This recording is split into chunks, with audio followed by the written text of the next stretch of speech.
everyone. Welcome to Voice of Hope. I am Juplex Antiliho, where all the voice should echo in a chamber of time. This is all about understanding learners in difficult circumstances and how expertise promote education while also amplifying inclusivity. We all know that learners are privileged enough to go to school.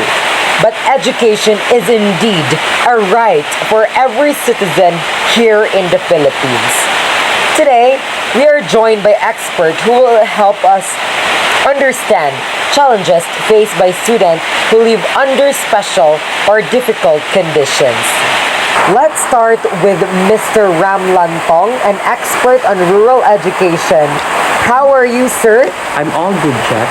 Okay, sir. So my question to you is, what do you think are the common challenges faced by the learners living in remote areas? Well, thank you for that question. The truth is, some students struggle with access to teachers, schools, and learning materials. Some even have to walk several kilometers just to attend school. They also face poor internet connection and lack of electricity, which makes learning even difficult, especially during online classes. That truly shows their determination to learn despite the challenges or the distance and difficulties that they're facing. Thank you so much, Ram. Now let's hear from Miss Fleur de Lis Cleopas, a guidance counselor. Ma'am, my question is, how does war affect children and their education? Children who experience war often suffer from trauma. Many of them lose their homes or even family members. Because of that, they find it difficult to concentrate in class or feel safe at school. They need emotional support and counseling to recover and regain hope for the future. Okay, ma'am. Now, this is a follow-up question related to your expertise. Miss Flor, how about learners who come from broken families? Children from broken families often feel lonely and lack motivation. Some of them experience emotional struggles that affect their studies. Teachers and schools must serve as their second home, a place where they can feel accepted, valued, and supported.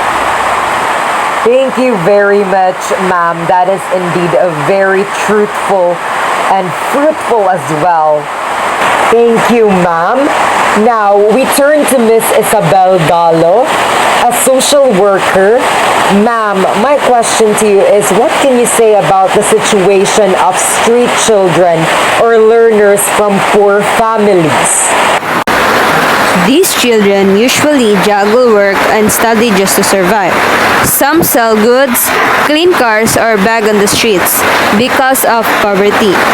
Many of them cannot focus in school or drop out early, but they are bright and determined. They only need opportunities and people who will believe in them. That is indeed true. Every child deserves a chance to learn and succeed. Thank you, Miss Gallo. And now let's proceed to Miss Marinelle Asilan, a child protection advocate. Ma'am, my question to you is that how can we support learners who are victim of abuse? Thank you, Jeff. First, we must make them feel safe. Victims of physical or emotional abuse often stay silent because of fear. Teachers and adults must listen with compassion and handle their situation with confidentiality. School should always be a safe space where children can heal and grow. Thank you so much, everyone, for that insightful input. I know that those learning difficulties coming from the students or people that you have encountered, it is a sudden feeling. However, with the courage and passion they take, they would still go to school and learn.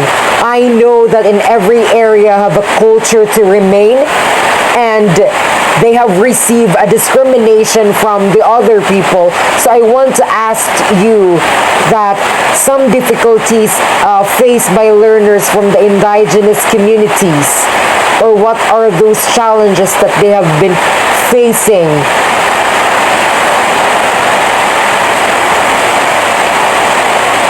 Yes, Miss Floor.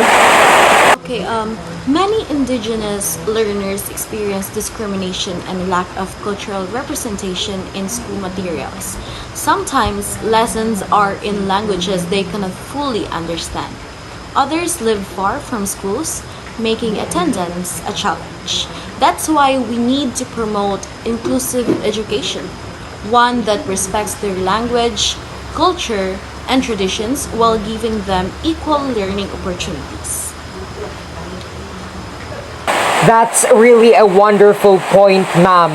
Education should always celebrate diversity and equality, keeping in mind that we should be inclusive in all areas of education. That's why we are learning continuously.